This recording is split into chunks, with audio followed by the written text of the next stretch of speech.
नमस्कार। India debate में आप सबका स्वागत है। मैं हूं आशुतोष।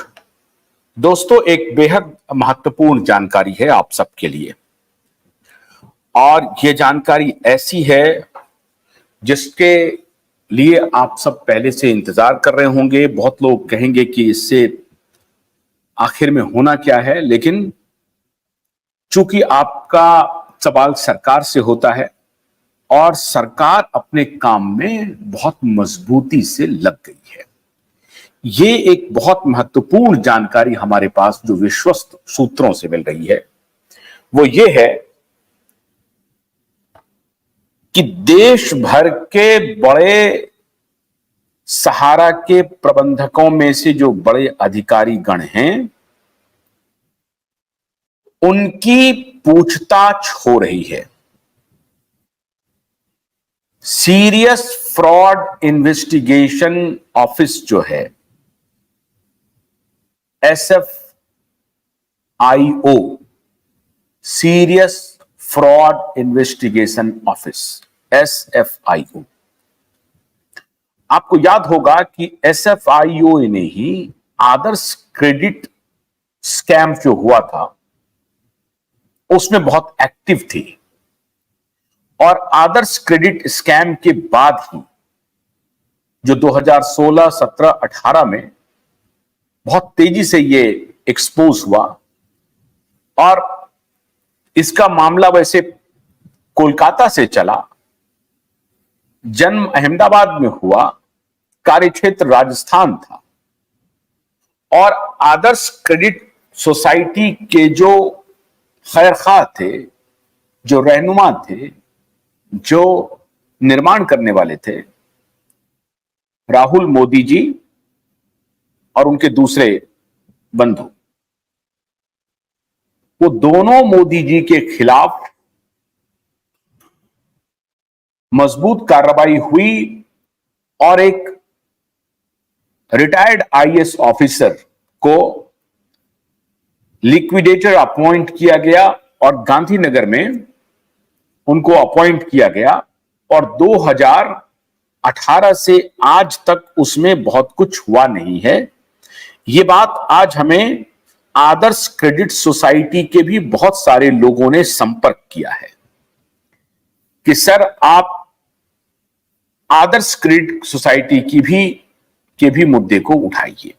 मैंने आपसे पहले ही वायदा किया था कि मैं उठाऊंगा, लेकिन मैं आपको फर्स्ट हैंड ये जानकारी दे दूं कि जिस ऑर्गेनाइजेशन ने, सीरियस फ्रॉड इन्वेस्टिगेशन ऑफिस ने, SFIO ने आदर्श क्रेडिट सोसाइटी की तहकीकात की थी, आज वो सोसाइटी एक अलग जांच कर रही है सहारा क्रेडिट कोऑपरेटिव सोसाइटी की, और इन्फोर्समेंट डायरेक्टरेट अलग जांच कर रही है सहारा फाइनेंशियल कॉरपोरेशन की और सहारा रियल एस्टेट कॉरपोरेशन की।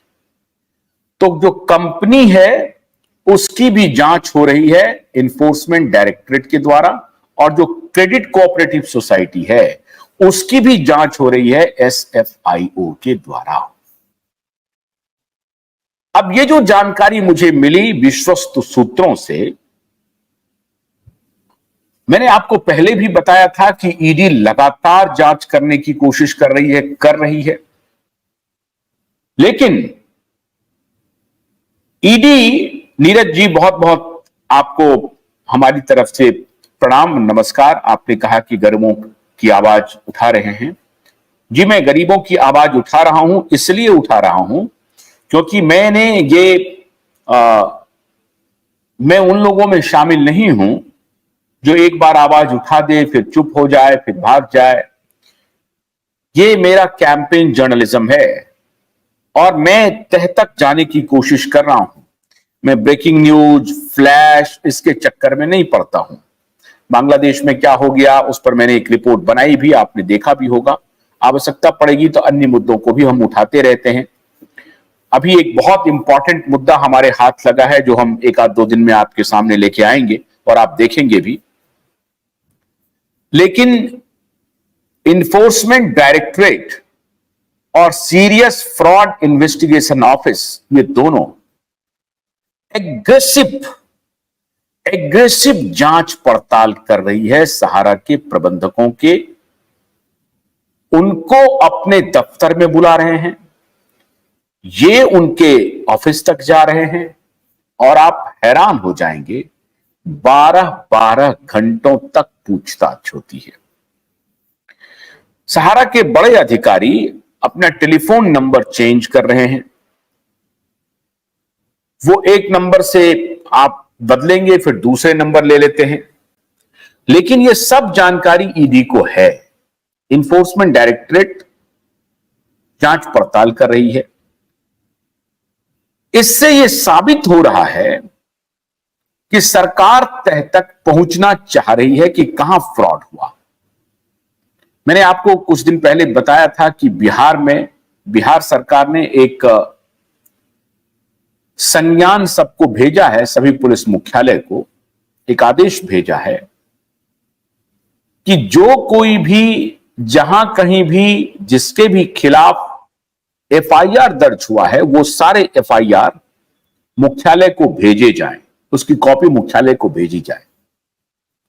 इसका मतलब है कि हर डिस्ट्रिक्ट के सुपरिंटेंडेंट ऑफ पुलिस को यह जिम्मेदारी दी गई है कि अगर आपके यहां सहारा के दफ्तर हैं और वहां पर किसी भी आपके जिले के किसी भी थाने में कोई भी शिकायत पत्र मिला है सहारा के अधिकारियों को लेकर के कि भाई एजेंट और निवेशक का पैसा लेकर के सहारा के अधिकारी भाग गए हैं या भागने की जुगाड़ में है, अगर इस तरह की कोई भी आपको सूचना है या शिकायत है, तो क्या वो लिखित शिकायत है या सिर्फ सूचना भर है? अगर वो लिखित शिकायत है तो सारे लिखित शिकायत को कंपाइल करके हेड ऑफिस भेजिए। अब इसका क्या तात्पर्य हुआ कि अगर ये लिखित शिकायत हेड ऑफिस मंगाया जा रहा है और वो हेड ऑफिस किनको रिपोर्ट करने वाला है? मिनिस्ट्री ऑफ होम को रिपोर्ट करने वाला है, केंद्र सरकार को। गन्ने की कड़ी बुनियाद, जिसे मराठी में खुड़किया और कुछ उत्तर भारत के क्षेत्रों में खुटकी भी कहा जाता है, उसे केवल भोलानाथ का 2-in-1 बैटरी ऑपरेटेड हार्वेस्टर कम ब्रश कटर आसानी से और बिना रुकावट के काट सकता है।